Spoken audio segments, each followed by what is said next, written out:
ಚಿರಾಯು ಕಣಚೂರು ಆಯುರ್ವೇದ ವೈದ್ಯಕೀಯ ಕಾಲೇಜು ಆಸ್ಪತ್ರೆ ಪ್ರಾಯೋಜಿತ ಸರಣಿ ಕಾರ್ಯಕ್ರಮ.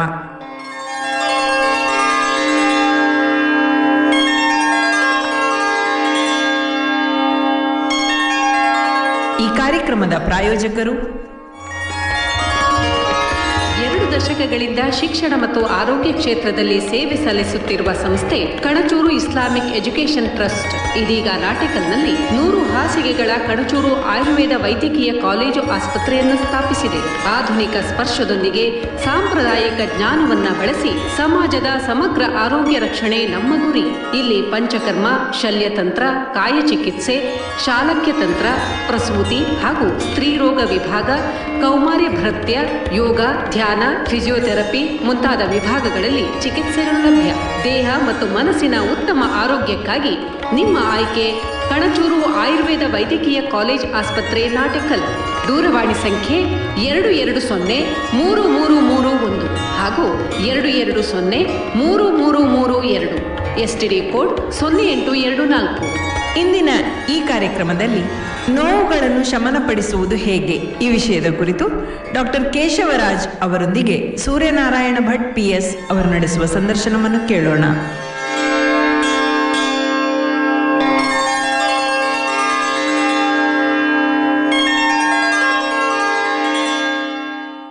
ಈಗ ನಮ್ಮ ಜೊತೆ ಇದ್ದಾರೆ ಡಾಕ್ಟರ್ ಕೇಶವರಾಜ್ B ಅವರು ಕಣಚೂರಿನ ಆಯುರ್ವೇದ ಮೆಡಿಕಲ್ ಕಾಲೇಜಿನಲ್ಲಿ ಕಾಯ ಚಿಕಿತ್ಸಾ ವಿಭಾಗದಲ್ಲಿ ಕೆಲಸ ಮಾಡ್ತಾ ಇದ್ದಾರೆ. ಈಗಾಗಲೇ ನಾವು ಈ ಸರಣಿಯಲ್ಲಿ ತಲೆನೋವಿನ ಬಗ್ಗೆ ಮಾತಾಡಿದ್ದೇವೆ. ಇವತ್ತು ನಾವು ಬೇರೆ ನೋವುಗಳು ನಮ್ಮ ದೇಹದ ಯಾವ್ಯಾವ ಭಾಗಗಳಲ್ಲಿ ಇರ್ತವೆ, ಅವುಗಳಿಗೆ ಯಾವ ರೀತಿಯಲ್ಲೆಲ್ಲ ನಾವು ಪೇಯ್ನ್ ಮ್ಯಾನೇಜ್ಮೆಂಟ್ ಅನ್ನುವಂಥ ಒಂದು ಶಬ್ದ ಇದೆ, ಅದನ್ನು ಮಾಡಬಹುದು ಅನ್ನೋದರ ಕುರಿತು ಅವರನ್ನು ಕೇಳೋಣ. ನಮಸ್ಕಾರ ಡಾಕ್ಟ್ರೇ. ನಮಸ್ತೆ. ಈಗ ನಮಗೆ ತಲೆನೋವಿನ ಜೊತೆ ಬರುವಂತಹ ಹಲವಾರು ನೋವುಗಳಿವೆ. ಹೌದು. ಸಾಮಾನ್ಯವಾಗಿ ಮುಖ್ಯವಾಗಿ ಬರುವಂತಹ ರೋಗಿಗಳು ಯಾವ್ಯಾವ ನೋವುಗಳ ಬಗ್ಗೆ ಹೆಚ್ಚು ನಿಮ್ಮಲ್ಲಿಗೆ ಬರ್ತಾರೆ? ನೋವುಗಳು ಅಂತ ಹೇಳುವಂಥದ್ದು ಮನುಷ್ಯನಿಗೆ ಸಹಜವಾಗಿ ಕಾಣಿಸುವಂಥದ್ದು. ಅವ ಹುಟ್ಟಿನಿಂದ ಸಾಯುವವರೆಗೂ ಕೂಡ ಅವನಿಗೆ ನೋವು ಅಂತ ಹೇಳುವಂಥದ್ದು ಬಹಳ ಸಾಮಾನ್ಯ ಅಂತ ಹೇಳ್ಬೋದು. ಸೊ ಇದರಲ್ಲಿಗೆ ನಾವು ಬಹಳ ಕಾಮನ್ ಆಗಿ, ಯಾಕಂದ್ರೆ ಆಯುರ್ವೇದ ಚಿಕಿತ್ಸೆಯಲ್ಲಿ ನಿಮಗೆ ನೋವು ನಿವಾರಕದಲ್ಲಿ ಅಥವಾ ನೋವನ್ನು ಶಮನ ಮಾಡಲಿಕ್ಕೆ ಬಹಳ ವಿಶೇಷವಾದಂತಹ ಚಿಕಿತ್ಸೆಗಳು ಇದೆ, ವಿಶೇಷವಾದ ಔಷಧಿಗಳು ಕೂಡ ಇದೆ. ಈಗ ನಾವು ಕಳೆದ ಸರಣಿಯಲ್ಲಿ ನಾವು ಮಾತಾಡ್ತಿರ್ಬೇಕು ತಲೆನೋವಿನ ಬಗ್ಗೆ ಬಹಳ ವಿಸ್ತೃತವಾಗಿ ನಾವು ಮಾತಾಡಿದ್ವಿ. ಸೊ ಹಾಗೆ ಸಾಮಾನ್ಯವಾಗಿ ನಿಮಗೆ ನಾವು ನೋಡೋದಿದ್ರೆ ಈ ಕುತ್ತಿಗೆ ಭಾಗದಲ್ಲಿ ಕಾಣಿಸಿಕೊಳ್ಳುವಂತಹ ನೋವುಗಳು, ಇದಕ್ಕೆ ನಾವು ಅಪಬಾಹುಕ, ವಿಶ್ವಾಚಿ ಅಂತ ಬೇರೆ ಬೇರೆ ಆಯುರ್ವೇದದ ಶಬ್ದಗಳಿದೆ, ಅಥವಾ ಆಯುರ್ವೇದದ ಡಯಾಗ್ನೋಸ್ಟಿಕ್ ವರ್ಡ್ ಅಂತ ಹೇಳಿ ನಾವು ಅದನ್ನು ಕರಿಬಹುದು. ಇದರಲ್ಲಿ ಹೇಗಿರ್ತದೆ ಅಂತ ಹೇಳಿದ್ರೆ ನಿಮಗೆ ಸರ್ವೈಕಲ್ ಸ್ಪಾಂಡಿಲೋಸಿಸ್ ಅಂತ ಹೇಳ್ತಾರೆ. ಎಲ್ಲರೂ ಬಂದು ಹೇಳ್ತಾರೆ ಡಾಕ್ಟರ್ ನಮಗೆ ಸರ್ವೈಕಲ್ ಸ್ಪಾಂಡಿಲೋಸಿಸ್ ಇದೆ, ಟ್ರೀಟ್ಮೆಂಟ್ ಮಾಡಬೇಕು. ಅದೇ ರೀತಿ ಬೆನ್ನಿನ ಭಾಗದಲ್ಲಿ ಲಂಬಾರ್ ಸ್ಪಾಂಡಿಲೋಸಿಸ್ ಅಂತ ಹೇಳ್ಬೋದು, ಅಥವಾ ಗೃದ್ರಸಿ ಅಂತ ಹೇಳಿ, ಅಥವಾ ಕಟಿಶೂಲ ಅಂತ ಹೇಳ್ತೇವೆ, ಬೇನಿನ ಭಾಗದಲ್ಲಿ ಕಾಣಿಸಿಕೊಳ್ಳುವಂಥದ್ದು. ಈ ಗೃದ್ರಸಿ ಕೂಡ ಬಹಳ ಒಂದು ವಿಶೇಷವಾದಂಥ ಒಂದು ಶಬ್ದವೂ ಹೌದು. ಯಾಕೆ ಅಂತ ಹೇಳಿದ್ರೆ ಗೃದ್ರ ಅಂತ ಹೇಳಿದ್ರೆ ಗಿಡುಗ ಅಂತ ಹೇಳಿ, ಆ ಗಿಡುಗ ನಡ್ಕೊಂಡು ಹೋಗೋ ರೀತಿಯಲ್ಲಿ ಆ ರೋಗಿ ನಡೀತಾನೆ, ಅದಕ್ಕೆ ಅವನಿಗೆ ಗೃದ್ರಸಿ ಅಂತ ಹೆಸರು ಅದಕ್ಕೆ. ಸೊ ಆ ತರದ ನೋವುಗಳು ಕಾಣಿಸುವಂತದ್ದಾಗಿರ್ಬೋದು.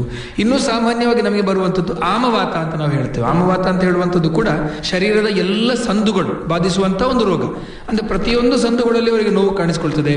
ಅದರಿಂದಾಗಿ ಅವರಿಗೆ ದಿನನಿತ್ಯದ ರುಟೀನ್ ಕೆಲಸಗಳನ್ನು ಮಾಡ್ಕೊಳ್ಳಿಕ್ಕೆ ಆಗುದಿಲ್ಲ.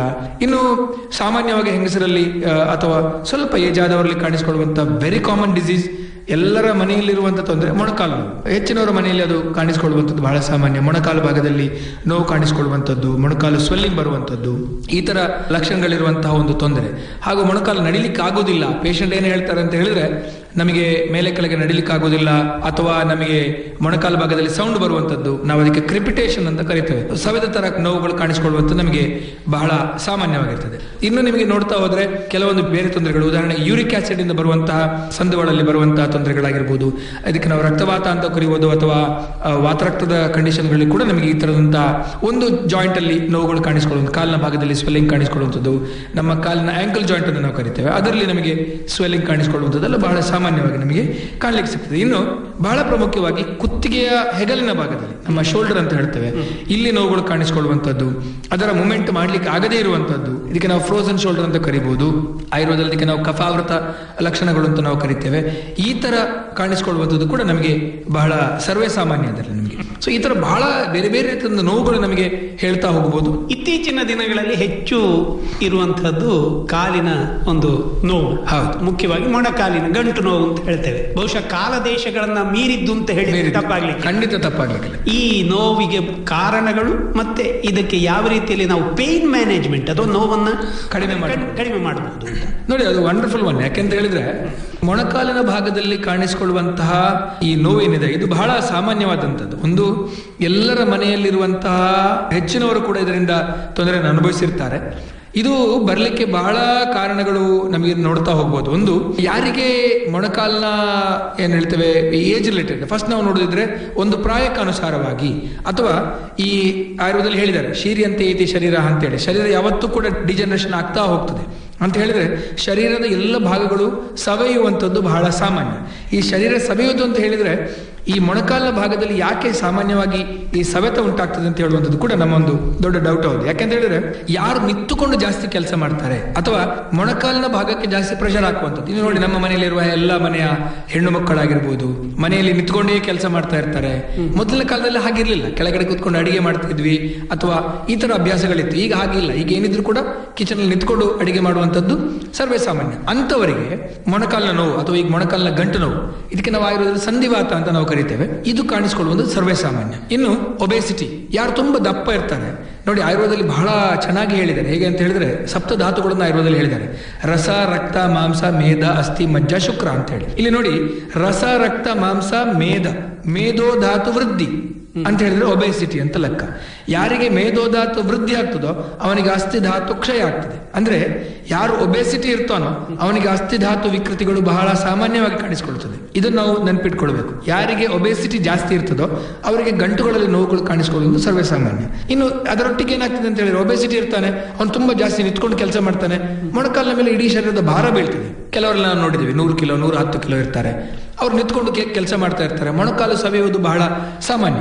ಇನ್ನು ಟೀಚರ್ಗಳಾಗಿರ್ಬೋದು, ಬಸ್ ಕಂಡಕ್ಟರ್ಗಳಾಗಿರ್ಬೋದು, ನಿಂತ್ಕೊಂಡು ಮಾಡುವಂತ ಎಲ್ಲ ಕೆಲಸ ಕಾರ್ಯಗಳಲ್ಲಿ ಕೂಡ ಈ ಮೊಣಕಾಲಿನ ಭಾಗದಲ್ಲಿ ನೋವುಗಳು ಕಾಣಿಸ್ಕೊಳ್ತದೆ. ಇದು ಎರಡೂ ಕಾಲಲ್ಲಿ ಬರಬೇಕು ಅಂತ ಏನು ಖಂಡಿತವಾಗ್ಲೂ ಇಲ್ಲ. ಒಂದು ಕಾಲಿನ ಮೊಣಕಾಲಲ್ಲಿ ಅದರ ಲಕ್ಷಣಗಳು ಬಹಳ ವಿಶೇಷ, ಅಂದ್ರೆ ನಮಗೆ ನೋಡಿದಾಗಲೇ ಗೊತ್ತಾಗುವಂಥದ್ದು.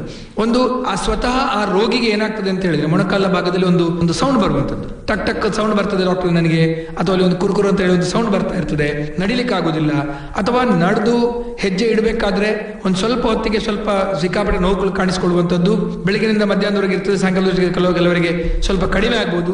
ಈ ತರದ ಲಕ್ಷಣಗಳು ಕೂಡ ನಮಗೆ ಕಾಣಲಿಕ್ಕೆ ಸಿಗ್ತದೆ. ಇನ್ನು ಈ ಭಾಗದಲ್ಲಿ ಸ್ವೆಲ್ಲಿಂಗ್ ಕಾಣಿಸ್ಕೊಳ್ಳೋದು, ಮೊಣಕಾಲಿನ ಭಾಗದಲ್ಲಿ ಸ್ವಲ್ಪ ದಪ್ಪ ಆಗೋದು. ಆಯುರ್ವೇದದಲ್ಲಿ ನಾವು ಹೇಳ್ತೇವೆ ವಾತಪೂರ್ಣ ಧೃತಿ ಸ್ಪರ್ಶ ಅಂತ ಹೇಳಿ. ಅಂತ ಹೇಳಿದ್ರೆ ವಾತಪೂರ್ಣತ, ಒಳಗಡೆ ಒಂದು ಗಾಳಿ ತುಂಬಿಸಿದ ತರ ಇರ್ತದೆ. ಮೊಣಕಾಲು ಹೇಗಿರ್ತದೆ ಅಂತ ಹೇಳಿದ್ರೆ ಸ್ವೆಲ್ಲಿಂಗ್ ಬಂದು ಮುಟ್ಟಿದ್ರೆ ಬಲೂನ್ ಮುಟ್ಟಿದಾಗ ಆಗ್ತದೆ. ಅದೇ ರೀತಿ ಮೊಣಕಾಲ ಭಾಗ ಕೂಡ ನಮಗೆ ವಾತಪೂರ್ಣ ಧೃತಿ ಸ್ಪರ್ಶ ಅಂತ ಹೇಳಿ, ಮುಟ್ಟಿದ್ರೆ ವಾತಪೂರ್ಣತ ಕಾಣುವಂತಹ ಲಕ್ಷಣಗಳು ನಮಗೆ ಮೊಣಕಾಲ ಭಾಗದಲ್ಲಿ ಕಾಣ್ತದೆ.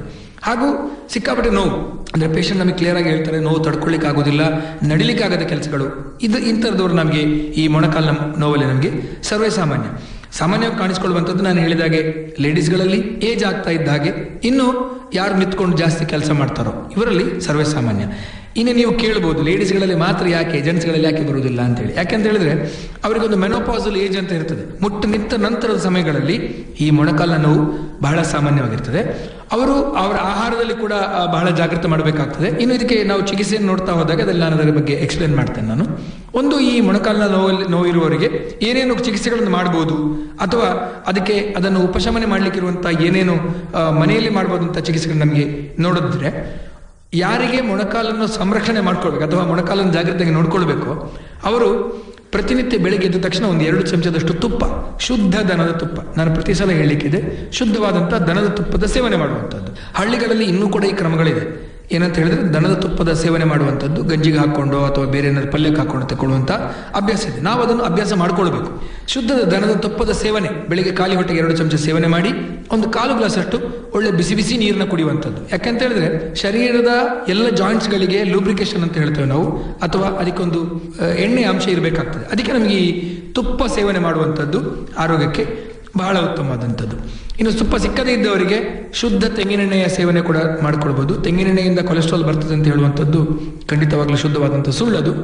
ಆದ ಕಾರಣ 2 ಚಮಚ ತೆಂಗಿನೆಣ್ಣೆ ಸೇವನೆ ಬೆಳಿಗ್ಗೆ ಖಾಲಿ ಹೊಟ್ಟೆಗೆ ಮಾಡಿಕೊಳ್ಳುವಂಥದ್ದು ಕೂಡ ಬಹಳ ಉತ್ತಮ. ಅದ್ರ ಜೊತೆಗೆ ಸ್ವಲ್ಪ ಬಿಸಿನೀರ ಸೇವನೆ ಮಾಡ್ಕೊಳ್ಳೋದು ಉತ್ತಮವಾದಂಥದ್ದು. ಇನ್ನು ಅದಲ್ಲದೆ ಇದ್ರೆ ಮನೆಯಲ್ಲಿ ಎಳ್ಳೆಣ್ಣೆ ಇರ್ತದೆ, ಶುದ್ಧ ಎಳ್ಳೆಣ್ಣೆ, ಅದನ್ನು ಮೊಣಕಾಲ ಭಾಗಕ್ಕೆ ಹಚ್ಕೊಳ್ಳುವಂಥದ್ದು. ಹೇಗೆ ಅಂತ ಹೇಳಿದ್ರೆ ಬೆಳಿಗ್ಗೆ ಎದ್ದ ತಕ್ಷಣ ಒಂದು ಸ್ವಲ್ಪ ಎಳ್ಳೆಣ್ಣೆ ತೆಗೆಯೋದು, ಮೊಣಕಾಲ ಭಾಗಕ್ಕೆ ಚೆನ್ನಾಗಿ ಹಚ್ಚೋದು.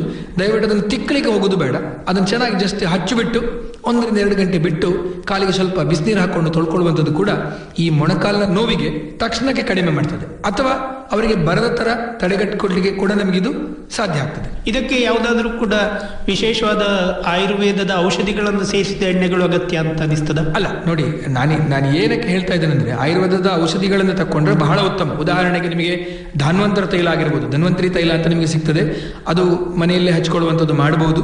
ಆದರೆ ಸ್ವಯಂ ವೈದ್ಯರಾಗಬೇಡಿ, ಬಂದು ಡಾಕ್ಟರ್ ತೋರಿಸ್ಕೊಳ್ಳಿ.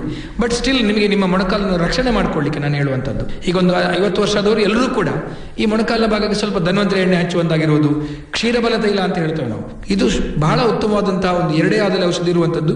ಹಾಲು ಮತ್ತೆ ಬಲಾಮೂಲ ಕಷಾಯ ಎರಡರಲ್ಲಿ ಮಾಡಿದಂತಹ ಕ್ಷೀರಬಲ ತೈಲ ಆಗಿರ್ಬೋದು, ಇದನ್ನು ಮೊಣಕಾಲ ಭಾಗಕ್ಕೆ ಹಚ್ಕೊಳ್ಳುವಂಥದ್ದು ಮಾಡಬಹುದು.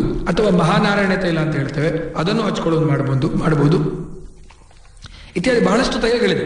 ಆದರೆ ಈ 3 ತೈಲಗಳು ಆಯುರ್ವೇದ, ನೀವು ಹೇಳಿದಾಗೆ ಆಯುರ್ವೇದದ ತೈಲಗಳೇ ಮಾಡಬೇಕು ಅಂತ ಹೇಳಿದ್ರೆ ಈ 3 ತೈಲಗಳನ್ನು ಹಚ್ಕೊಂಡು ಅದಕ್ಕೆ ಸ್ವಲ್ಪ ಬಿಸಿ ನೀರಿನ ಶಾಖ ಕೊಡುವಂಥದ್ದು ಕೂಡ ಬಹಳ ಉತ್ತಮವಾದಂಥದ್ದು. ಇನ್ನು ಆಹಾರದಲ್ಲಿ ಬಹಳ ವಿಶೇಷವಾಗಿ ಅವರು ಜಾಗ್ರತೆ ಮಾಡಬೇಕು. ಯಾಕೆಂತ ನಾನು ಹೇಳ್ತಾ ಇದ್ದೇನೆ ಅಂತ ಹೇಳಿ ನೋಡಿ, ನಮ್ಮ ಎಲ್ಲರಿಗೂ ಕೂಡ ತೊಂದರೆ ಬರಲಿಕ್ಕೆ ಮೇನ್ ಕಾರಣ ನಮ್ಮ ಆಹಾರ ಪ್ರಕೃತಿ. ನೋಡಿ, ಆಯುರ್ವೇದದಲ್ಲಿ ಹೇಳಿದ್ದು ಅದನ್ನೇ, ಆಹಾರ ವಿಹಾರ ಆದ ಮೇಲೆ ಔಷಧ. ಫಸ್ಟಿಗೆ ಔಷಧ ಆಯುರ್ವೇದದಲ್ಲಿ ಹೇಳಿಲ್ಲ, ಆಯುರ್ವೇದದಲ್ಲಿ ಹೇಳಿದ್ದು ಫಸ್ಟ್ ಆಹಾರ ಸರಿ ಇರಬೇಕು, ಆಮೇಲೆ ನಿಮ್ಮ ವಿಹಾರ ಸರಿ ಇರಬೇಕು, ಅದಾದ್ಮೇಲೆ ಔಷಧ. ಆಹಾರದಲ್ಲಿ ಮೊಳಕೆ ಬರಿಸಿದ ಕಾಳುಗಳಾಗಿರ್ಬೋದು, ರಾಗಿಯ ಗಂಜಿ, ರಾಗಿಯನ್ನು ಮೊಳಕೆ ಬರಿಸಿದ ಕೊಡುವಂಥದ್ದು, ಎಲ್ಲ ಕಾಳುಗಳನ್ನು ಮೊಳಕೆ ಬರಿಸಿ ಸೇವನೆ ಮಾಡುವಂಥದ್ದು, ಹೆಸರು, ಹುರುಳಿ, ರಾಗಿ, ಕಡಲೆ ಮೊಳಕೆ ಬರಿಸಿ ಅದನ್ನೊಂದು ಸ್ವಲ್ಪ ಒಂದು 5 ಗ್ರಾಮಿಂದ 10 ಗ್ರಾಮ್ಸಷ್ಟು ಪ್ರತಿನಿತ್ಯ ಸೇವನೆ ಮಾಡುವಂಥದ್ದು. ಅಥವಾ ಒಂದು 10 ಒಣದ್ರಾಕ್ಷಿ ರಾತ್ರಿ ನೀರಲ್ಲಿ ನೆನೆ ಹಾಕಿ, ಒಣದ್ರಾಕ್ಷಿ ಅಂತ ಹೇಳಿದ ಕೂಡಲೇ ನಿಮಗೆ ನೆನಪಿರಬೇಕಾದಂತೂ ಒಣದ್ರಾಕ್ಷಿ ವಿತ್ ಸೀಡ್ಸ್. ನಾವು ಯಾರು ದ್ರಾಕ್ಷಿ, ಒಣದ್ರಾಕ್ಷಿಯಲ್ಲಿ ಒಳಗಡೆ ಬೀಜ ಇರುವಂತಹ ಒಣದ್ರಾಕ್ಷಿ ಸಿಗ್ತದೆ, ಕಪ್ಪು ಒಣದ್ರಾಕ್ಷಿ, ಅದನ್ನು ರಾತ್ರಿ ನೀರು ನೆನೆ ಹಾಕಿ ಬೆಳಿಗ್ಗೆ ಸೇವನೆ ಮಾಡುವಂಥದ್ದಾಗಿರ್ಬೋದು. 1-2 ಖರ್ಜೂರ ಸೇವನೆ ಮಾಡುವಂಥದ್ದು. ನೋಡಿ, ಕೆಲವರು ಕೇಳ್ಬೋದು ಡಯಾಬಿಟಿಸ್ ಇದ್ದವರಿಗೆ ಮಾಡಬಾರ್ದು. ಡಯಾಬಿಟಿಸ್ ಇದ್ದವರಿಗೆ ಕಪ್ಪು ಒಣ ದ್ರಾಕ್ಷಿ ಏನು ತೊಂದರೆ ಆಗೋದಿಲ್ಲ, 1 ಖರ್ಜೂರ ತಿಂದರೆ ಖಂಡಿತವಾಗ್ಲೂ ಏನು ತೊಂದರೆ ಇಲ್ಲ. 2 ಅಂಜೂರ ತಗೊಳ್ಬಹುದು, ಈ ಅಂಜೂರದ ಸೇವನೆ ಮಾಡುವಂಥದ್ದಾಗಿರ್ಬೋದು, ಇದು ಉತ್ತಮ. ಇದರೊಂದಿಗೆ ಅವರಿಗೆ ಒಬೆಸಿಟಿ ಇದ್ರೆ ಆ ಒಬೆಸಿಟಿಯನ್ನು ಕಡಿಮೆ ಮಾಡ್ಕೊಳ್ಳಿಕ್ಕೆ, ಯಾರಿಗೆ ವೆಯ್ಟ್ ಏನಿದೆ ಅದನ್ನು ಕಡಿಮೆ ಮಾಡ್ಕೊಳ್ಳಿಕ್ಕೆ ಕೂಡ ಬಹಳ ಅವರು ಜಾಗ್ರತೆ ಮಾಡಬೇಕು. ಇನ್ನು ಈ ಮೊಣಕಾಲು ನೋವಿರುವವರು ಸ್ಟೆಪ್ಸ್ಗಳನ್ನು ತುಂಬಾ ಹತ್ತಿ ಇಳಿದು ಮಾಡುವಂಥದ್ದು ಮಾಡಬಾರ್ದು. ಎಲ್ಲಿ ತುಂಬಾ ಹತ್ತಲಿಕ್ಕಿದೆ, ಇಳಿಲಿಕ್ಕಿದೆ ಅಂಥದ್ದನ್ನು ಅವಾಯ್ಡ್ ಮಾಡಲೇಬೇಕು. ಇನ್ನು ಸಮತಟ್ಟು ನೆಲದಲ್ಲಿ ಸಾಕಷ್ಟು ನಡೆಯುವಂಥದ್ದು ಮಾಡಬಹುದು, ಕೂತ್ಕೊಂಡು ಮಾಡುವಂಥ ಎಲ್ಲ ಯೋಗಾಸನಗಳನ್ನು, ಆಸನಗಳನ್ನು ಮಾಡಬಹುದು, ಎಕ್ಸಸೈಸ್ಗಳನ್ನು ಮಾಡಬಹುದು. ಸಮತಟ್ಟ ನೆಲದಲ್ಲಿ ಸ್ವಲ್ಪ ವಾಕಿಂಗ್ ಕೂಡ ಮಾಡಬೇಕು, ಯಾಕಂತ ಹೇಳಿದ್ರೆ ಶರೀರಕ್ಕೆ ಎಕ್ಸಸೈಸ್ ಬೇಕಾಗ್ತದೆ. ಸೊ ಈ ವಾಕಿಂಗ್ಗಳನ್ನು ಮಾಡೋದ್ರಿಂದ ಕೂಡ ಅವರಿಗೆ ಏನು ಹೇಳ್ತೇವೆ ಒಬೆಸಿಟಿ ರಿಲೇಟೆಡ್ ವೆಯ್ಟ್ ಲಾಸ್ ಕೂಡ ಅದಕ್ಕೆ ಹೆಲ್ಪ್ ಆಗ್ತದೆ. ಹಾಗೂ ಮೊಣಕಾಲು ಭಾಗಕ್ಕೆ ಕೂಡ ಸ್ವಲ್ಪ ಶರೀರಕ್ಕೆ ಎಕ್ಸಸೈಸ್ ಸಿಕ್ಕಿದಾಗೆ ಆಗ್ತದೆ. ಸೊ ಆಹಾರದಲ್ಲಿ ಜಾಗ್ರತೆ ಮಾಡ್ಕೊಳ್ಳಿ. ಕೆಲವೊಂದು ಔಷಧಿಗಳು ಕೂಡ ಆಯುರ್ವೇದದಲ್ಲಿದೆ, ಆಯುರ್ವೇದ ಚಿಕಿತ್ಸೆಗಳು ಮಾಡಬಹುದು.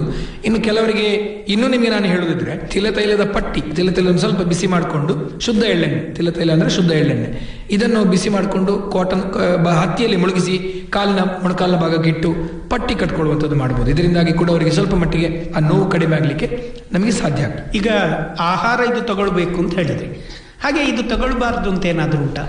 ಅದೇ ನೋಡಿ, ತಗೊಳ್ಬಾರ್ದು ಅಂತ ಹೇಳುವಂಥದ್ದು ಏನಂತ ಹೇಳಿದ್ರೆ, ಈಗ ಒಬೆಸಿಟಿ ಇರುವವರಿಗೆ ಅಥವಾ ನಾವು ಸ್ಥೌಲ್ಯದಿಂದ ಬಂದಂತಹ ಮೊಣಕಾಲು ನೋವು, ಅದು ಅವರಿಗೆ ಸ್ಥೌಲ್ಯ ಉಂಟು, ಒಬೆಸಿಟಿ ಉಂಟು ಅಂತ ಹೇಳಿದವರಿಗೆ, ಅಂಥವರಿಗೆ ಖಂಡಿತವಾಗ್ಲೂ ಅವ್ರು ಜಾಗ್ರತೆ ಮಾಡ್ಕೊಳ್ಬೇಕು. ಆಹಾರದಲ್ಲಿ ಬಹಳ ಜಾಗ್ರತೆ ಇರಬೇಕು. ಒಂದು ಫ್ಯಾಟಿ ಅಂಶಗಳು ಅಂತ ಹೇಳಿದ್ರೆ ಹಾಲಿನ ಪ್ರಾಡಕ್ಟ್ಗಳು ಸೇವನೆ ಮಾಡೋದು ಖಂಡಿತವಾಗ್ಲೂ ಒಳ್ಳೆಯದಲ್ಲ, ಅಥವಾ ಸೇವನೆ ಮಾಡದೇ ಇದ್ರೆ ಒಳ್ಳೆಯದು. ಇನ್ನು ಕೆಲವೊಂದು ಮಾಂಸಾಹಾರಗಳು, ಉದಾಹರಣೆಗೆ ನಾನು ಹೇಳಿದ್ರೆ ಈ ಚಿಕನ್ನ ಸೇವನೆ ಮಾಡುವಂತಾಗಿರ್ಬೋದು, ಅಥವಾ ರೆಡ್ ಮೀಟ್ ಸೇವನೆ ಮಾಡೋದು ಖಂಡಿತವಾಗ್ಲೂ ಅವ್ರು ನಿಲ್ಲಿಸಬೇಕು.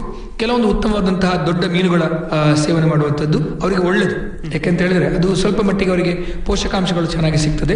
ಇನ್ನು ಆಡಿನ ಮಾಂಸ, ಅದು ಆರೋಗ್ಯಕ್ಕೆ ಅವರಿಗೆ ಒಳ್ಳೆಯದಾಗ್ತದೆ. ಕೆಲವರು ನಮ್ಮ ಪೇಷಂಟ್ಗಳಲ್ಲಿ ಕನ್ಫ್ಯೂಷನ್ ಮಾಡ್ಕೊಳ್ತಾರೆ, ಏನಂತ ಹೇಳಿದ್ರೆ ಆಡು ಮತ್ತೆ ಕುರಿಯ ಮಾಂಸ ಆರೋಗ್ಯಕ್ಕೆ ಅಷ್ಟು ಒಳ್ಳೆಯದಲ್ಲ. ಆಡಿನ ಮಾಂಸದ ಸೇವನೆ ಮಾಡ್ಕೊಳ್ಳುವಂಥದ್ದು, ಆಡಿನ ಮಾಂಸದ ಸೂಪ್ ಅನ್ನು ಮಾಡಿ ಸೇವನೆ ಮಾಡಿಕೊಂಡ್ರೆ ಅವರಿಗೆ ಆಯುರ್ವೇದದಲ್ಲಿ ಹೇಳಿದ್ದಾರೆ, ಏನಂತ ಹೇಳಿದ್ರೆ ಸಾಮಾನ್ಯ ವೃದ್ಧಿ ಕಾರಣಕಂ ಅಂತ ಹೇಳಿ. ಅಂತ ಹೇಳಿದ್ರೆ 2 ಲಕ್ಷಣಗಳು ಒಂದೇ ಇರಬೇಕು, ಮಾಂಸಸ್ಯ ಮಾಂಸ ವೃದ್ಧಿ ಅಂತ ಹೇಳ್ತೇವೆ. ಹಾಗೆ ಆಯುರ್ವೇದದಲ್ಲಿ ಅಸ್ಥಿಯಿಂದ ಅಸ್ಥಿ ವೃದ್ಧಿ ಆಗ್ತದೆ. ಅಸ್ಥಿಯನ್ನು ತಕ್ಕೊಂಡ್ರೆ ಅಸ್ಥಿ ವೃದ್ಧಿ ಆಗ್ತದೆ ಅಂತ ಹೇಳುವಂಥದ್ದು ಆಯುರ್ವೇದದಲ್ಲಿ ಹೇಳಿದೆ.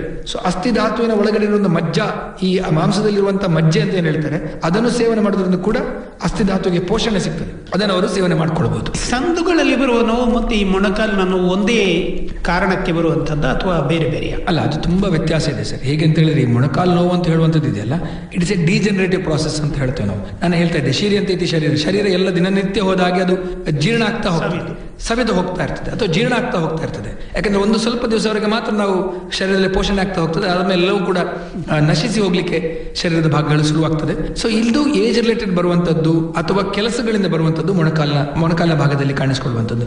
ಇನ್ನು ನಾನಾಗೆ ಹೇಳ್ತಾ ಇದ್ದ ಹಾಗೆ ಸಂದು ಇಡೀ ನಮ್ಮ ಶರೀರದ ಜಾಯಿಂಟ್ಗಳಲ್ಲಿ, ಉದಾಹರಣೆಗೆ ನೋಡಿ, ಆಯುರ್ವೇದದಲ್ಲಿ ಬಹಳ ಚೆನ್ನಾಗಿ ಹೇಳಿದ್ದಾರೆ, ಸಂಧಿವಾತ ಅಥವಾ ಇನ್ನು ಮೊಣಕಾಲಿನ ಭಾಗದಲ್ಲಿ ಕಾಣಿಸಿಕೊಳ್ಳುವಂತಹ ನೋವೇನಿದೆ ಅದು ಈ ಆಮವಾತ, ಇಡೀ ಶರೀರದಲ್ಲಿ ಕಾಣಿಸಿಕೊಳ್ಳುವಂತಹ ಸಂದುಗಳಲ್ಲಿ ಕಾಣಿಸಿಕೊಳ್ಳುವ ನೋವು, ಇದು ಎರಡು ವ್ಯತ್ಯಾಸ ಇರ್ತದೆ. ಅದು ಎರಡಕ್ಕೂ ಬಹಳ ವ್ಯತ್ಯಾಸ ಇರುವಂತಹ ಒಂದು ವಿಷಯ ಹೌದು. ಇಲ್ಲಿ ಸಂದು ಕಾಲಿನ ಭಾಗದಲ್ಲಿ ಕಾಣಿಸಿಕೊಳ್ಳುವಂತದ್ದು ಡಿಜನರೇಟಿವ್ ಪ್ರಾಸೆಸ್, ವೆರಸ್ ಇಡೀ ಶರೀರದಲ್ಲಿ ಕಾಣಿಸಿಕೊಳ್ಳುವಂತಹ ಸಂದುಗಳಲ್ಲಿ ಕಾಣಿಸಿಕೊಳ್ಳುವ ನೋವು, ಅದಕ್ಕೆ ನಾವು ಆಮವಾತ ಅಂತ ಕರಿತೇವೆ. ಇದರ ಎರಡು ಲಕ್ಷಣಗಳು ಬೇರೆ ಬೇರೆ ಇರ್ತದೆ.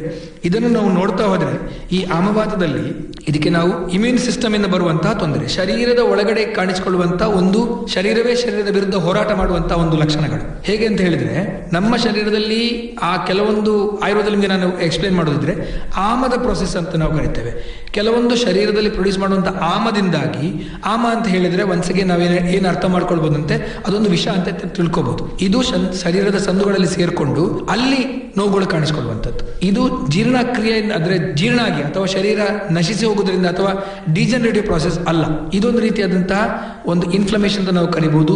ಶರೀರದ ಜಾಯಿಂಟ್ಗಳಲ್ಲಿ, ಎಲ್ಲ ಶರೀರದ ಜಾಯಿಂಟ್ಸ್ಗಳು ಕೂಡ ಏನಾಗ್ತದೆ ಅಂತ ಹೇಳಿದ್ರೆ ಸ್ವೆಲ್ಲಿಂಗ್ ಬರ್ತದೆ. ಅದೇ ರೀತಿ ಶರೀರದ ಎಲ್ಲ ಜಾಯಿಂಟ್ಸ್ ಗಳಲ್ಲಿ ಅವರಿಗೆ ನೋವುಗಳು ಕಾಣಿಸಿಕೊಳ್ತದೆ, ಸಣ್ಣ ಮಟ್ಟಿಗೆ ಜ್ವರಗಳು ಕಾಣಿಸಿಕೊಳ್ತದೆ ಅವರಿಗೆ.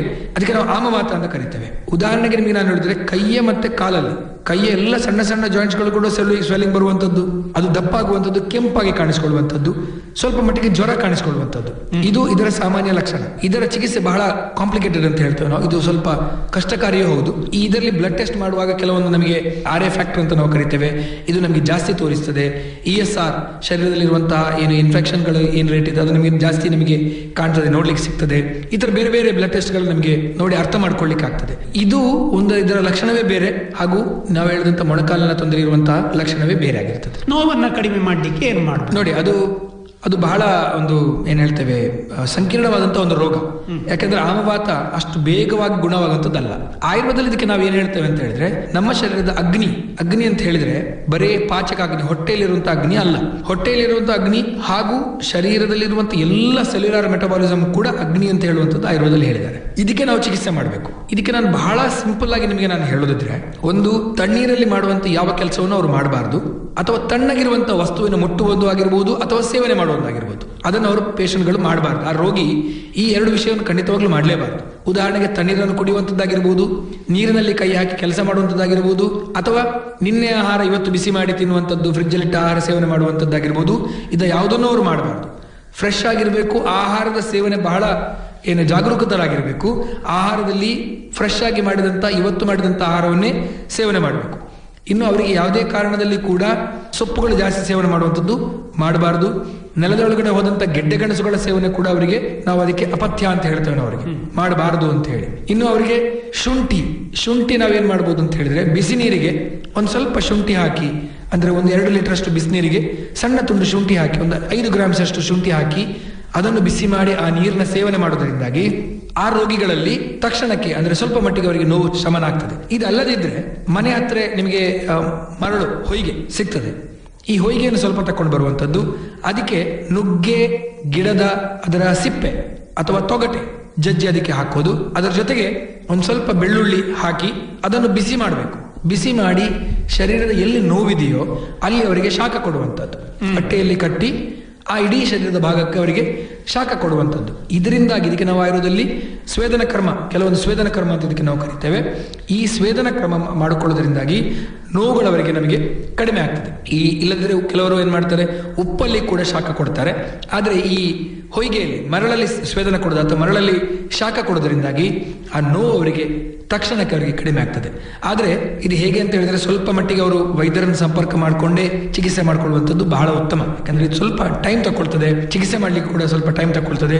ಅದೇ ರೀತಿ ಇನ್ನೊಂದು ನೆನಪಿಟ್ಕೊಳ್ಳಿ, ಯಾರಿಗೆ ಆಮವಾತ ಇದೆಯೋ ಅವರು ದಯವಿಟ್ಟು ಎಣ್ಣೆ ಹಚ್ಚಿ ಮಸಾಜನ್ನು ಮಾಡ್ಕೊಳ್ಳುವಂಥದ್ದು ಮಾಡಲೇಬಾರದು. ಇದಕ್ಕೆ ಅಪಥ್ಯ ಅಂತ ನಾವು ಕರಿತೇವೆ. ಅದು ಹೌದು, ಈ ನೋಡಿ ಕೆಲವು ನೋವುಗಳಲ್ಲಿ ಎಣ್ಣೆ ಹಚ್ಚಿ ಅಭ್ಯಂಗ ಮಾಡಬೇಕು. ಆದರೆ ಈ ಆಮವಾತ ಕಂಡೀಷನ್ ಯಾರಿಗಿರ್ತದೋ ಅವರು ಎಣ್ಣೆ ಹಚ್ಚಿ ಅಭ್ಯಂಗ ಮಾಡುವಂಥದ್ದು, ಯಾರಾದರೂ ಹೇಳಿದ್ರು ಅಂತ ಹೇಳಿ ಸಿಕ್ಕಿದ ಎಣ್ಣೆ ಹಾಕೊಂಡು ಉಜ್ಜುವಂಥದ್ದು ದಯವಿಟ್ಟು ಮಾಡಬೇಡಿ.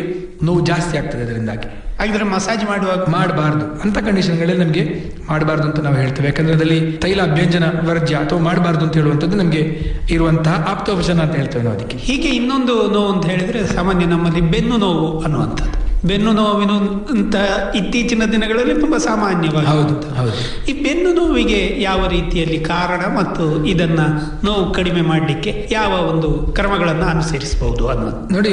ಬೆನ್ನು ನೋವು ಅಂತ ಹೇಳುವಂಥದ್ದಿದೆಯಲ್ಲ, ಒಂಥರ ಏನಾಗಿದೆ ಅಂತ ಹೇಳಿದ್ರೆ ಬಹಳ ಕಾಮನ್ ಆಗಿದೆ ಹೆಚ್ಚಿನವರಲ್ಲಿ. ನೀವು ನೋಡಿ, ನಾನು ಹೇಳೋದನ್ನು ನೋಡಿದ ಪ್ರಕಾರ 18 ವರ್ಷದ ಹುಡುಗನಿಗೆ ಕೂಡ ನಾನು ಬೆನ್ನು ನೋವಾಗಿ ಬಂದದ್ದನ್ನು ನಾನು ನೋಡಿದ್ದೇನೆ, ಅಷ್ಟು ಸಣ್ಣ ಪ್ರಾಯದಲ್ಲಿ. ಈಗ ನಾವು ಹೇಳ್ಬೋದು ಈ ಬೆನ್ನು ನೋವು ಬರುವುದು ಯಾರಿಗೆ, ಒಂದು 50 ವರ್ಷ 60 ವರ್ಷ ಆದವರಿಗೆ ಬೆನ್ನು ನೋವು ಬರಬೇಕು. ಆದ್ರೆ ಈಗ ನಾವು ಇದನ್ನು ನೋಡ್ತಾ ಹೋದ್ರೆ ಆ ವ್ಯಕ್ತಿಯ ಸಾಮಾನ್ಯ ವರ್ಷ 18 ಇದ್ರೂ ಕೂಡ ಅವನ ಶರೀರದ ಒಳಗಡೆ ಇರುವಂತಹ ಏನು ಸೆಲ್ಸ್ಗಳಿದೆ ಅದಕ್ಕೆ ಆಲ್ರೆಡಿ 50 ವರ್ಷ ಕಳೆದಿದೆ ಅಂತ ಹೇಳುವಂಥದ್ದು. ಹೊರಗಡೆ ನೋಡ್ಲಿಕ್ಕೆ ಒಂದು 18 ವರ್ಷ 20 ವರ್ಷ ಅಥವಾ 30 ವರ್ಷ ಅಂತ ಕಾಣಬಹುದು, ಒಳಗಡೆ ಆಲ್ರೆಡಿ ಅದು ಡಿಜನರೇಟ್ ಆಗಿ ಆ ಲೆವೆಲ್ಗೆ ರೀಚ್ ಆಗಿರ್ತದೆ. ಯಾಕೆ ನಾನು ಇದನ್ನು ಹೇಳ್ತಾ ಇದ್ದೇನೆ ಅಂತ ಹೇಳಿದ್ರೆ, ಇದು ನಮ್ಮಲ್ಲಿ ಒಂದು ಸರಿಯಾದಂತಹ ವಿಹಾರ ಅಂತ ಹೇಳ್ತೇವೆ ನಾವು, ಎಕ್ಸಸೈಸ್ ಅಂತ ಹೇಳ್ತೇವೆ, ಇದು ಇಲ್ಲದೆ ಇರುವಂತದ್ದು, ಇದರ ಬಗ್ಗೆ ಮಾಹಿತಿ ಇಲ್ಲದೆ ಇರುವಂತದ್ದು. ಇನ್ನೊಂದು, ನಾವು ಮಾಡುವ ಕೆಲವೊಂದು ತಪ್ಪುಗಳು. ಉದಾಹರಣೆಗೆ ನಿಮಗೆ ನೋಡಿ, ಈ ಬೆನ್ನು ನೋವು ಕಾಣಿಸ್ಕೊಳ್ಳುವಂಥದ್ದು ಯಾರಿಗೆ ಅಂತ ನೋಡಿದ್ರೆ, ಸಾಮಾನ್ಯವಾಗಿ ಅತಿಯಾಗಿ ಯಾರು ಕೂತ್ಕೊಂಡು ಕೆಲಸ ಮಾಡ್ತಾರೆ, ಕಂಟಿನ್ಯೂಸ್ ಕೂತ್ಕೊಂಡಿರ್ತಾರೆ, ಮನೆಗೆ ಹೋಗಿ ಏನೋ ಭಾರ ಎತ್ತದೇನೋ ಕೆಲಸ ಮಾಡಿರ್ತಾರೆ, ಅವರಿಗೆ ಬೆನ್ನು ನೋವು ಇಮಿಡಿಯೇಟ್ ಆಗಿ ಸ್ಟಾರ್ಟ್ ಆಗ್ತದೆ. ಇನ್ನೊಂದು, ಅತಿಯಾಗಿ ಬೈಕಲ್ಲಿ ಹೋಗುವವರಿಗೆ, ಜಾಸ್ತಿ ಬೈಕ್ ರೈಡ್ ಮಾಡುವವರಿಗೆ ಈ ಬೆನ್ನು ನೋವುಗಳು ಬಹಳ ಸಾಮಾನ್ಯ. ನಾನು ಇತ್ತೀಚೆಗೆ ನೋಡಿದ ಪ್ರಕಾರ ನನ್ನೊಬ್ರು ಪೇಷಂಟ್ ಇದ್ರು, ಅವರಿಗೆ 4 ವರ್ಷದ ಮೊದಲು ನಾನು ಅವರಿಗೆ ಚಿಕಿತ್ಸೆ ಮಾಡಿದ್ದೆ. ನಾರ್ಮಲ್ ಆಯ್ತು, ಎಲ್ಲ ಕೆಲಸ ಮಾಡ್ಲಿಕ್ಕೆ ಸ್ಟಾರ್ಟ್ ಮಾಡಿದ. He was a bike racer, ಅಂದ್ರೆ ಬೈಕನ್ನು ಅಂತ ಹೇಳ್ತಾರೆ ರಫ್ ರೋಡ್ ಅಲ್ಲಿ ರೇಸ್ ಮಾಡುವಂತವನು. ಅವ್ರು ಹೋಗಿ ಅವನಿಗೆ ಅದು ಮನಸ್ಸಿಗೆ ಜಾಸ್ತಿಯಾಗಿ ಮತ್ತೆ ನಮ್ಮಲ್ಲಿ ಆಯುರ್ವೇದ ಚಿಕಿತ್ಸೆಯನ್ನು ಮಾಡ್ಕೊಂಡ್ರೆ ಈಗ ನಾರ್ಮಲ್ ಆಯ್ತು. ಸೊ ಅಂಥವರು ಬಹಳ ಜಾಗೃತೆ ಮಾಡ್ಕೊಳ್ಬೇಕು. ಇದನ್ನು ನಾನು ಹೇಳಲಿಕ್ಕೆ ಕಾರಣ ಏನು ಅಂತ ಹೇಳಿದ್ರೆ, ಈ ಬೆನ್ನಿನ ಭಾಗದಲ್ಲಿ ಬಹಳ ಬೇರೆ ಬೇರೆ ರೀತಿಯ ನೋವುಗಳು ನಮಗೆ ಕಾಣಲಿಕ್ಕೆ ಸಿಗ್ಬಹುದು.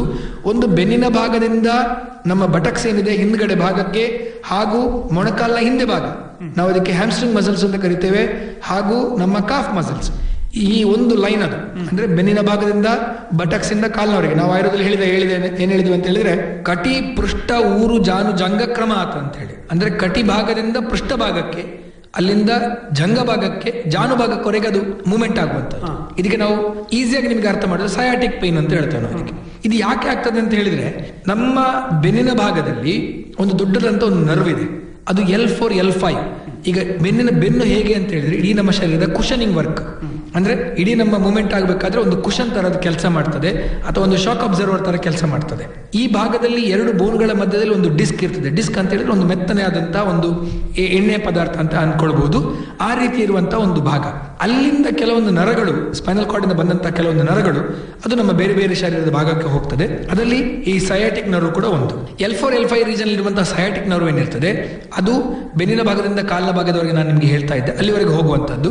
ಈ ಬೆನ್ನಿನ ಭಾಗದಲ್ಲಿ ಕಾಣಿಸಿಕೊಳ್ಳುವಂತಹ ಕೆಲವೊಂದು ನಾವು ಮಾಡಿದಂತಹ ತಪ್ಪುಗಳಿಂದ, ಉದಾಹರಣೆಗೆ ಮುಂದೆ ಬಗ್ಗಿ ಭಾರ ಎತ್ತುವಂತದ್ದಾಗಿರ್ಬೋದು, ಯಾವ್ದಾದ್ರು ಒಂದು ಹಿಡಿದು ಎಳೆಯುವಂತ ಕೆಲಸಗಳು, ದೂಡುವಂತ ಕೆಲಸಗಳು, ಹಿಂಡುವಂತ ಅಂದ್ರೆ ಆ ತರದ ಏನಾದ್ರೂ ಬಗ್ಗಿ ಕೆಲಸ ಮಾಡಿದ್ರೆ, ಅಥವಾ ಬೆನ್ನಿನ ಭಾಗಕ್ಕೆ ಏನಾದ್ರೂ ತಾಗಿದ್ರೆ, ನಾವು ಅದನ್ನು ನೋಡಿದ್ದೇವೆ. ಏನಾಗ್ತದೆ, ಈ ಮಾಲ್ಗಳಲ್ಲಿ ಬರುವಂತಹ ಏನು ಆ ದೂಡುವ ಗಾಲಿ ಏನಿರ್ತದೆ, ಅದು ತಾಗಿಸಿಕೊಂಡು ಬೆನ್ನಿಗೆ ತಾಗಿಸಿಕೊಂಡು ಬಂದಂತವರು ಇದ್ದಾರೆ. ಹಳ್ಳಿಯ ಭಾಗದಲ್ಲಿ ಕೆಲಸ ಮಾಡಿದವರಿಗೆ ಬೆನ್ನಿನ ಭಾಗಕ್ಕೆ ಮರ ಬಿದ್ದು ನಮ್ಮಲ್ಲಿ ಬಂದವರು ಇದ್ದಾರೆ. ಇದು ಬಹಳ ಸಾಮಾನ್ಯವಾಗಿರುವಂತಹ ಒಂದು ತೊಂದರೆ. ಸೊ ಅಂಥವರಿಗೆ ಏನಾಗ್ತದೆ, ನಾವು ಅಭಿಘಾತಜನ್ಯ ಅಂತ ಹೇಳ್ತೇವೆ. ಅದರಿಂದಾಗಿ ಈ ಬೆನ್ನಿನ ಭಾಗದಲ್ಲಿರುವಂತಹ ಡಿಸ್ಕ್ ಏನಿರ್ತದೆ, ಆಯುರ್ವೇದದಲ್ಲಿ ನಾವು ಹೇಳ್ತೇವೆ, ಅದು ಬಲ್ಜ್ ಆಗಿ, ಅಥವಾ ಅದಕ್ಕೆ ಏನಾದರೂ ಅದು ಡಿಜನರೇಷನ್ ಆಗಿ ಸವೆತ ಉಂಟಾಗುವಂಥದ್ದು ಏನು ಹೇಳ್ತೇವೆ ನಾವು. ಡಿಜನರೇಷನ್ ಅಂತ ಹೇಳಿದ್ರೆ ಸವೆತ ಉಂಟಾಗಿ ಕಾಣಿಸಿಕೊಳ್ಳುವಂಥದ್ದು ನಮಗೆ ಬಹಳ ಸರ್ವೇ ಸಾಮಾನ್ಯ. ಇದಕ್ಕೆ ನಾನು ಹಾಗೆ ನಿಮಗೆ ಹೇಳ್ತಾ ಇದ್ದೆ, ಗೃದ್ರಸಿ ಅಂತ ಹೇಳಿ. ಇದಕ್ಕೆ ನಾವು ಗೃದ್ರಸಿ ಅಂತ ನಾವು ಕರಿತೇವೆ. ಗೃದ್ರಸಿ ಅಂತ ಹೇಳಿದ್ರೆ, ನಾನು ಹಾಗೆ ಹೇಳಿದೆ, ಗಿಡುಗ ನಡೆದ ಹಾಗೆ ಅಂತ ಹೇಳಿ. ಅದು ನೋಡುವಾಗಲೇ ನಮಗೆ ಕರೆಕ್ಟ್ ಆಗಿ ಗೊತ್ತಾಗ್ತದೆ, ಅವ್ನು ನಡಿಬೇಕಾದ್ರೆ ಅಷ್ಟು ಕಷ್ಟದಲ್ಲಿ ನಡೆಯುವಂತಹ, ಅದಕ್ಕೆ ನಾವು ಗೈಟ್ ಅಂತ ಹೇಳ್ತೇವೆ. ಕೆಲವೊಂದು ಲಕ್ಷಣಗಳು ನಮಗೆ ನೋಡಿದ್ರೆ ಗೊತ್ತಾಗ್ತದೆ. ಇನ್ನು ಇದಕ್ಕೆ ಬೇಕಾದಂತಹ ಟೆಸ್ಟ್ಗಳು ಬಹಳಷ್ಟು ಇದೆ. ನಮಗೆ MRI ಮಾಡಬಹುದು, ಅಥವಾ ಎಕ್ಸ್ರೇಗಳನ್ನು ಮಾಡಬಹುದು. ಎಕ್ಸ್ರೇ ಮಾಡಿ ನೋಡಿ ಡಿಸೈಡ್ ಮಾಡಿ, ಆಯುರ್ವೇದದಲ್ಲಿ ಕೆಲವೊಂದು ಚಿಕಿತ್ಸೆಗಳು ನಮಗೆ ಮಾಡ್ಲಿಕ್ಕೆ ಆಗ್ತದೆ. ಉದಾಹರಣೆಗೆ ನಾನು ಹೇಳಿದ್ರೆ ಕಟಿಬಸ್ತಿ ಅಂತ ಹೇಳ್ತೇವೆ. ಬೆನ್ನಿನ ಭಾಗಕ್ಕೆ ಒಂದು ಕಟ್ಟೆ ತರ ಒಂದು ಎಣ್ಣೆ ಇಟ್ಟು ಅದರಲ್ಲಿ ಒಂದು ಬೇಕಾದ ಕೆಲವೊಂದು ಆಯುರ್ವೇದದ ಔಷಧಿ ಎಣ್ಣೆಗಳನ್ನು ಇಟ್ಕೊಂಡು ಅದನ್ನು ಅಭ್ಯಂಗಾದಿ ಕರ್ಮಗಳನ್ನು ಮಾಡುವಂಥದ್ದು. ನೋಡಿ, ಕೆಲವರು ಚೆನ್ನಾಗಿ ತಿಕ್ಕಿಸಿ ಮಾಡಿಸುವಂಥದ್ದು, ಅದರದ್ದು ದಯವಿಟ್ಟು ಮಾಡಿಸಿಕೊಳ್ಬೇಡಿ. ನಿಧಾನವಾಗಿ ಅಭ್ಯಂಗವನ್ನು ಮಾಡಿಕೊಂಡು ಕೆಲವೊಂದು ಸ್ವೇದನ ಕರ್ಮಗಳನ್ನು ಮಾಡ್ತೇವೆ ನಾವು. ನೋಡಿ, ಕೆಲವೊಂದು ವಿಶೇಷವಾದಂತಹ ಸ್ವೇದನ ಕರ್ಮ ನಮ್ಮಲ್ಲಿ ನಾವು ಮಾಡ್ತೇವೆ. ಅದಂತ ಹೇಳಿದ್ರೆ ಸ್ಥಾನಿಕ ತೀಕ್ಷ್ಣ ಸ್ವೇದ ಅಂತ ಕರಿತೇವೆ ನಾವು. ಅಗ್ನಿ ಕರ್ಮಗಳನ್ನು ಕೆಲವೊಂದು ಮಾಡ್ತೇವೆ. ಬೆಂಕಿಯಲ್ಲಿ ಒಂದು ಸುಟ್ಟು ಅದನ್ನ ಆ ಭಾಗಕ್ಕೆ ಸಣ್ಣ ಸಣ್ಣ ಭಾಗದಲ್ಲಿ ಸುಡುವಂತಹ ಚಿಕಿತ್ಸೆಗಳು, ಅದಕ್ಕೆ ನಾವು ಅಗ್ನಿಕರ್ಮ ಅಂತ ಹೇಳ್ತೇವೆ. ಅಗ್ನಿಕರ್ಮ ಮಾಡುವಂಥದ್ದಾಗಿರ್ಬೋದು. ಸ್ಥಾನಿಕವಾಗಿ ಆ ಭಾಗಕ್ಕೆ ಕೆಲವೊಂದು ಎಣ್ಣೆಯನ್ನು ಹಚ್ಚಿ ನಾಡಿ ಸ್ವೇದ ಅಂತ ಹೇಳ್ತೇವೆ ನಾವು. ಕುಕ್ಕರಲ್ಲಿ ಅದನ್ನು ಆ ಔಷಧಿಯನ್ನು ಬಿಸಿ ಮಾಡಿ ಆ ಭಾಗಕ್ಕೆ ನಾವು ಶಾಖವನ್ನು ಕೊಡುವಂಥದ್ದು ಚಿಕಿತ್ಸೆಯನ್ನು ಕೂಡ ನಾವು ಆಯುರ್ವೇದದಲ್ಲಿ ಮಾಡ್ತೇವೆ. ಇನ್ನು ಬಸ್ತಿ ಕರ್ಮಗಳು, ಆಯುರ್ವೇದದ ಪಂಚಕರ್ಮದ ಪ್ರಧಾನವಾದಂತಹ ಒಂದು ಚಿಕಿತ್ಸೆ ಬಸ್ತಿ ಕರ್ಮ ಅಂತ ನಾವು ಹೇಳ್ತೇವೆ.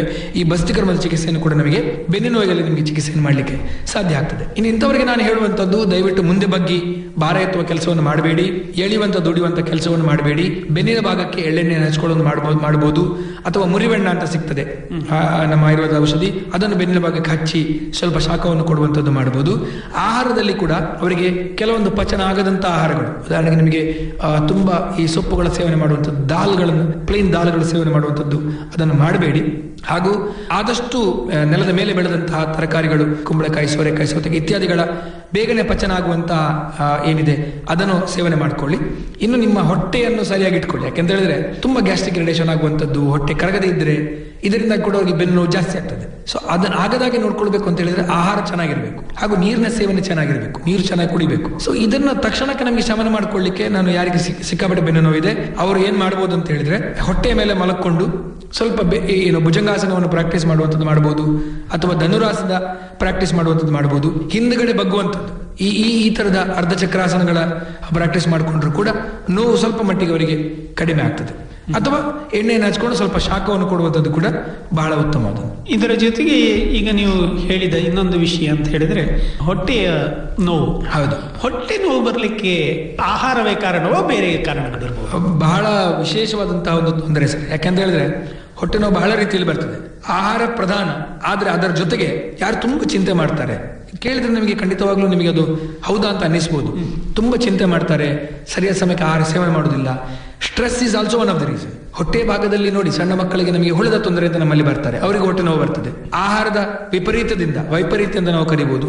ನಿನ್ನೆ ಆಹಾರ ಸೇವನೆ ಮಾಡುವಂಥದ್ದು ಅಥವಾ ಫ್ರೆಶ್ ಆಗಿಲ್ಲದೆ ಇರುವಂತಹ ಆಹಾರ ಸೇವನೆ ಮಾಡೋದ್ರಿಂದ ಕೂಡ ಹೊಟ್ಟೆ ನೋವುಗಳು ಕಾಣಿಸಿಕೊಳ್ಳುವಂಥದ್ದು ಬಹಳ ಸರ್ವೇ ಸಾಮಾನ್ಯ. ಹೊಟ್ಟೆ ನೋವಲ್ಲಿ ಕೂಡ ನೋಡಿ, ಹೊಟ್ಟೆ ನೋವು ಈವನ್ ಹೊಟ್ಟೆ ನಮಗೆ ಏನ್ ಹೇಳ್ತೇವೆ ಕಿಡ್ನಿ ಸ್ಟೋನ್ಗಳಲ್ಲಿ, ಅದರಲ್ಲಿ ಹೊಟ್ಟೆ ನೋವುಗಳು ಕಾಣಿಸ್ಕೊಳ್ತದೆ. ನೋಡಿ, ಕಿಡ್ನಿ ಸ್ಟೋನ್ ಅಲ್ಲಿ ಕಾಣಿಸ್ಕೊಳ್ಳುವಂಥ ಹೊಟ್ಟೆ ನೋವೇನಿದೆ ಅದು ಬಹಳ ಪೆಕ್ಯುಲರ್ ಆಗಿರ್ತದೆ. ಲಾಯಿನ್ ಟು ಗ್ರಾಯಿನ್ ಅಂತ ಕರಿತೇವೆ. ನಮ್ಮ ಬೆನ್ನಿನ ಭಾಗದಿಂದ ನಮ್ಮ ತೊಡೆಯ ಭಾಗದಕ್ಕೆ ನೋವು ಬರ್ತದೆ. It's A very clear evident. ಆ ಲಕ್ಷಣಗಳು ಬಹಳ ಕ್ಲೀನ್ ಆಗಿ ಕಾಣುವಂಥದ್ದು. ಹೇಗೆ ಅಂತ ಹೇಳಿದ್ರೆ, ಬೆನ್ನಿನ ಭಾಗದಿಂದ ತೊಡೆಯ ಭಾಗಕ್ಕೆ ಕಾಣಿಸಿಕೊಳ್ಳುವಂಥ ನೋವಿದ್ರೆ ಖಂಡಿತವಾಗ್ಲೂ ಅದು ಕಿಡ್ನಿ ಸ್ಟೋನ್ಗೆ ಸಂಬಂಧಪಟ್ಟದ್ದಾಗಿರ್ಬೋದು. ಇನ್ನು ಹೊಟ್ಟೆಯ ಬಲಭಾಗದಲ್ಲಿ ಕಾಣಿಸಿಕೊಳ್ಳುವಂತಹ ಸಿವಿಯರ್ ಪೇನ್ ಅಪೆಂಡಿಕ್ಸ್ ಇಂದ ಬಂದಿರಲಿಕ್ಕೂ ಸಾಕು, ಅದು ಕೂಡ ಒಂದು ಕಾರಣ ಆಗಿರ್ತದೆ. ಅಪೆಂಡಿಸೈಟಿಸ್ ಅಂತ ಹೇಳ್ತೇವೆ, ಅಪೆಂಡಿಕ್ಸ್ ಅಂತ ಕರಿತೇವೆ.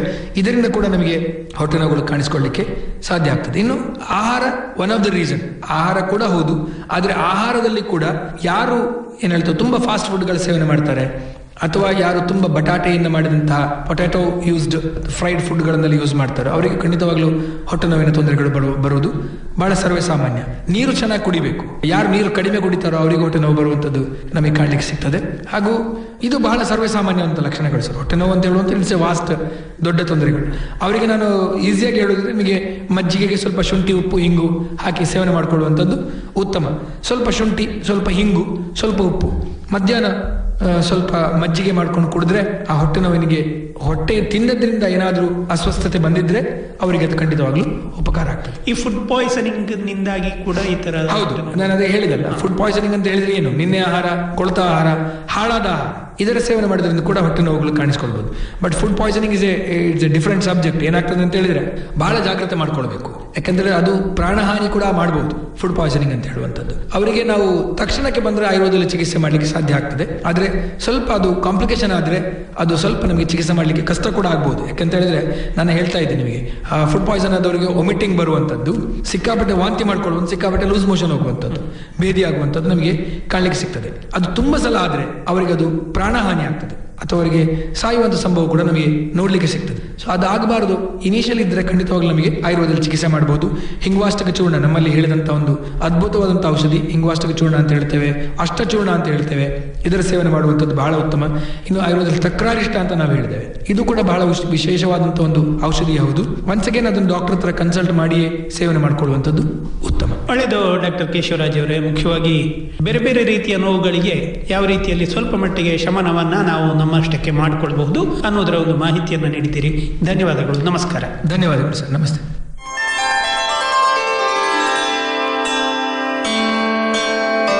ಇದುವರೆಗೆ ಇಂದಿನ ಕಣಾಯು ಚಿರಾಯು ಕಾರ್ಯಕ್ರಮದಲ್ಲಿ ಡಾಕ್ಟರ್ ಕೇಶವರಾಜ್ ಅವರೊಂದಿಗೆ ನೋವುಗಳನ್ನು ಶಮನಪಡಿಸುವುದು ಹೇಗೆ ಈ ವಿಷಯದ ಕುರಿತು ಸೂರ್ಯನಾರಾಯಣ ಭಟ್ PS ಅವರು ನಡೆಸಿದ ಸಂದರ್ಶನವನ್ನು ಕೇಳಿದಿರಿ. ಮುಂದಿನ ಕಾರ್ಯಕ್ರಮದಲ್ಲಿ ಮತ್ತೆ ಭೇಟಿಯಾಗೋಣ. ನಮಸ್ಕಾರ.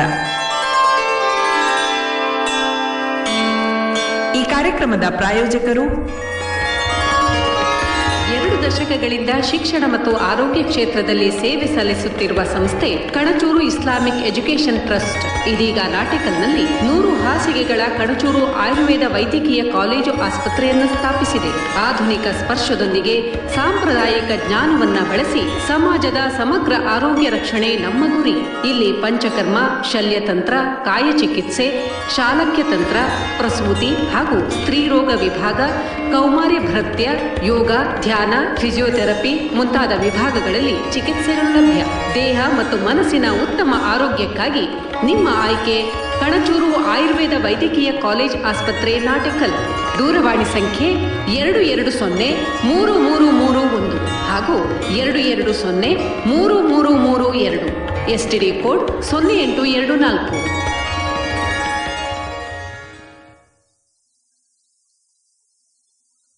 ಇದುವರೆಗೆ ಪ್ರಾಯೋಜಿತ ಕಾರ್ಯಕ್ರಮ ಕಣಾಯು ಚಿರಾಯು ಪ್ರಸಾರವಾಯಿತು.